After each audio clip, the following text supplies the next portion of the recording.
Hello, আসসালামু আলাইকুম everyone. আমি Mukit, welcome to my new video. তো আপনাদেরকে অনেক দিন যাবত আমরা কোনো ভিডিও আপলোড দিচ্ছি না ইউটিউব চ্যানেলে। তার কিছু কিছু কারণ আছে। মানে আমাদের বাসায় খুব বড় একটা মানে আমি লসের ভিতরে পড়ে গেছি।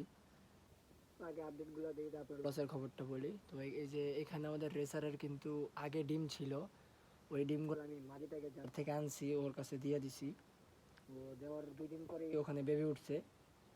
তো আর এই পেয়ারের বাচ্চা তো দেখতে পারতেছেন, আলহামদুলিল্লাহ অনেক বড় হয়ে গেছে মাশাল্লাহ।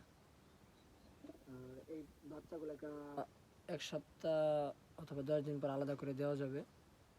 আর উপরেগুলো আবার ডিম দিছে, 2 দিন 3 দিন হয়েছে হয়তো এরকম ডিম দিছে হয়তো। তো ওই যে দেখতে পারতেছেন আমাদের উপরে কিন্তু কোনো কবুতর নাই, কোনো কিছু তো বুঝতে পারতেছেন হয়তো।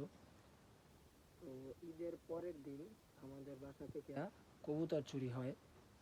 তো কবুতরগুলো চুরি হয় সম্ভবত রাতে। তা আমি সেদিনকে বাসায় ছিলাম না।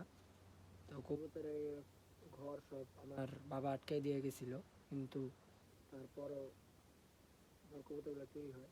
তো এই 2 পেয়ার কবুতর, এক পেয়ার রেসার আর এই এই গিরিবাজ পেয়ার আমার নেয় নাই। তো তখন এই বাচ্চাগুলো ছোট ছোট ছিল, নেয় নেই। আর ওর ওই রেসার ওখানে ডিম ছিল। তো এই 2 পেয়ার যে কি জন্য রাইখা গেলাম আমি বুঝতে পারলাম না।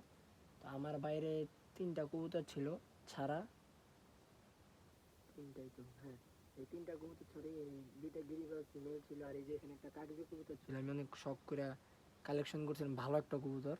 ওই কাগজি মেলটা, 2টা মেল আছিল গিরিবাজের, এবং আরও একটা ভাইয়ের একটা ফিমেল ছিল, ওই ফিমেলটাকেও নিয়ে গেছে। তো এই মানে 4টা কবুতর আমার বাসা থেকে চুরি হয় ঈদের পরের দিন।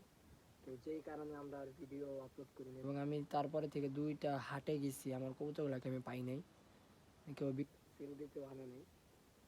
তো যে নিছে সে চিনা জানা লোকই নিছে, কারণ সে জানে যে এই কবুতরগুলো বাচ্চা দিছে, এগুলাকে নিলে হয়তোবা সে টেক কেয়ার করতে পারবে না, তার জন্য এই কবুতরগুলোকে নেয় নেই।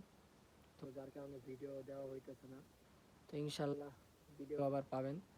তো মনটা খারাপ, কারণ কবুতরগুলো শখ করে কালেকশন করতেছিলাম, তো সেই মুহূর্তে আমার কবুতরগুলো চুরি হয়ে যায়। তো এই যে ভিডিও আপলোড দিয়ে দিলাম, লফটের আপডেট দিলাম। তো এই বাচ্চাগুলো বড় হইতে ইনশাল্লাহ আর কিছু বাচ্চা কালেকশন আর বড় কবুতর যদি পাই তাহলে কালেকশন করবো। মানে মন মানসিকতাটা নষ্ট হয়ে গেছে আর কি। তো আজকে আমাদের ভিডিওটা এখানে শেষ করছি। সবাই ভালো থাকবেন, সুস্থ থাকবেন। আসসালামু আলাইকুম।